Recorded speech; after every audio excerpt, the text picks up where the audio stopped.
Picture this. It's 2006. You're sitting in front of the TV, eating cereal in your pajamas, and suddenly this theme song hits. And just like that, you are obsessed. Ben 10 wasn't just a cartoon for millions of kids growing up in the 2000s. It was the show. It was the reason you argued on the playground about which alien was the coolest. It was the reason you begged your parents for action figures. It was the reason you genuinely believed that if you found a weird watch in the woods, you would become a superhero. And then something went wrong. What started as one of the greatest animated franchises of all time slowly became a cautionary tale about sequels, reboots, and corporate decisions that chase new audiences while abandoning the old ones. So hello guys, welcome to Fandomania. This is the rise and fall of Ben 10. Ben 10 premiered on Cartoon Network on December 27, 2005, created by a group called Man of Action. 4 comic book writers, Joe Casey, Joe Kelly, Stephen T. Siegel, and Duncan Rolu. The premise was deceptively simple. 10-year-old Ben Tennyson goes on a summer road trip with his cousin Gwen and grandpa Max. He finds an alien device called the Omnitrix, a watch that lets him transform into 10 different alien species. Monsters show up. Ben fights them. Roll credits. But here's the thing, it was so much more than that. The original series had this perfect balance. Ben was a relatable child. He was a bit cocky, immature, but genuinely heroic. Gwen wasn't just the girl character, she was smarter than Ben, and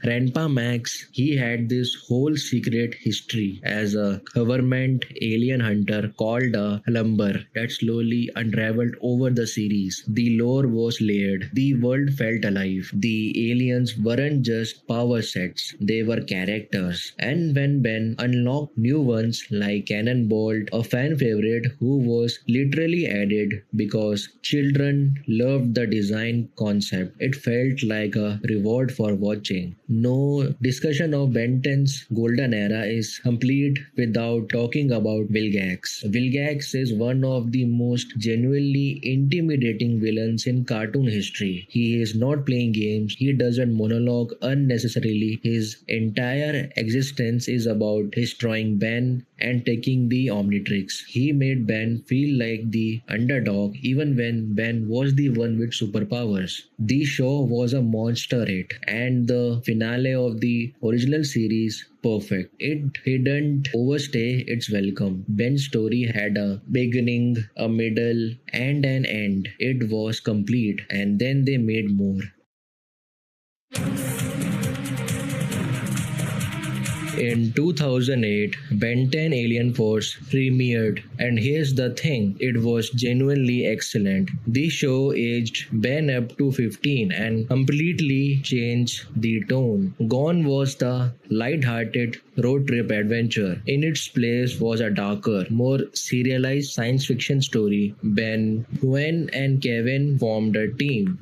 Gwen had developed powerful mana-based abilities. Kevin, who had been a villain in the original series, was now a reformed anti-hero. These stakes felt real. Alien Force had proper story arcs. The DN alien invasion, the hybrid war, big threats with actual consequences. The new aliens were introduced. The show won over the older fans who had grown up with the original while still being accessible to new kids. It was a rare sequel that justified its own existence.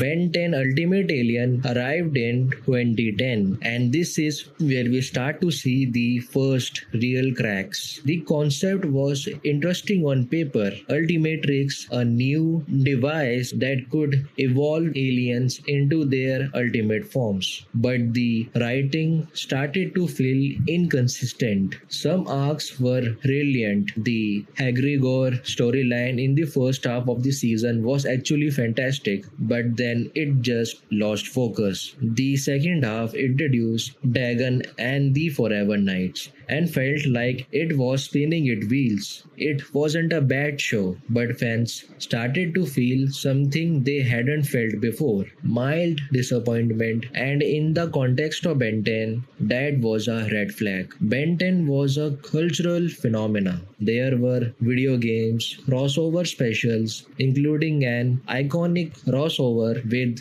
Generator Rex called Heroes United. Felt like a major event. McDonald's Happy Meal toys, Lego sets, animated movies, even two live-action TV movies. Ben 10 wasn't just a cartoon, it was a universe.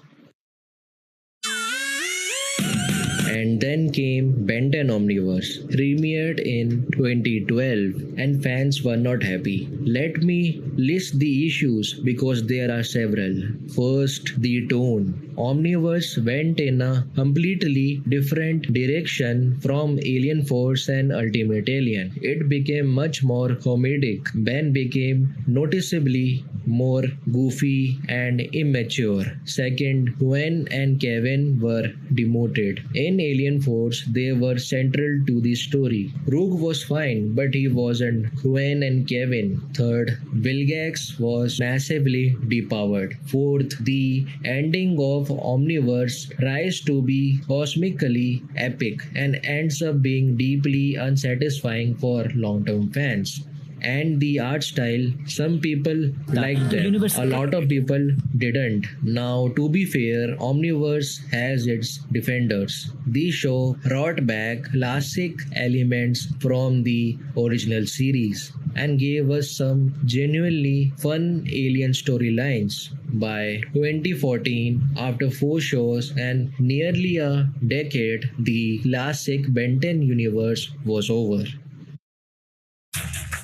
In 2016, new continuity, new art style, same basic premise. 10-year-old Ben finds the Omnitrix, goes on summer adventures with Gwen and Grandpa Max. In theory, this made sense. Classic series had gotten complicated.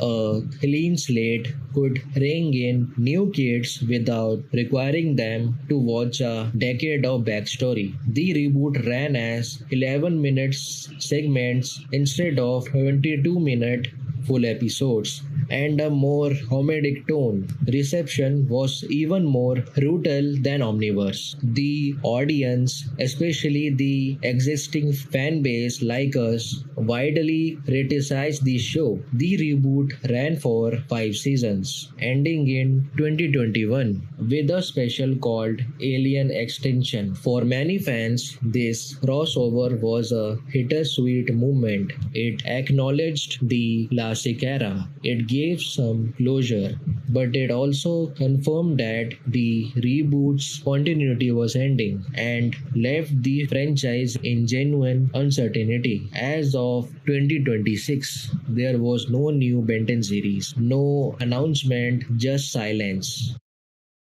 It was announced over a decade ago. Warner Bros. Was attached. Joel Silver was producing, and then nothing. Years passed. But here's where things get interesting. At San Diego Comic Con in July 2024, Dynamite Entertainment announced a brand new Ben 10 comic book series. This is notable for a few reasons. First, Man of Action themselves are back. Second, the comic is described as an ultimate or absolute reimagining of the Ben 10 story, revisiting Ben's origins with a fresh perspective, modernized but still faithful to core elements. The first issue is scheduled for release on May 6, 2026. Ben 10 is a franchise that burned bright and then flickered. It gave us one of the greatest animated series of the 2000s. It showed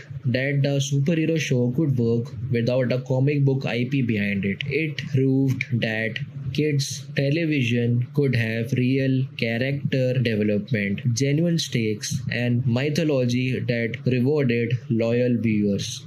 But here's the thing, the streaming era actually presents an opportunity. If things went right, then we can expect a new animated series, a mature, serialized Ben 10 series on Max that can embrace the lore, restore the stakes, respect the existing audience. The nostalgia economy is powerful.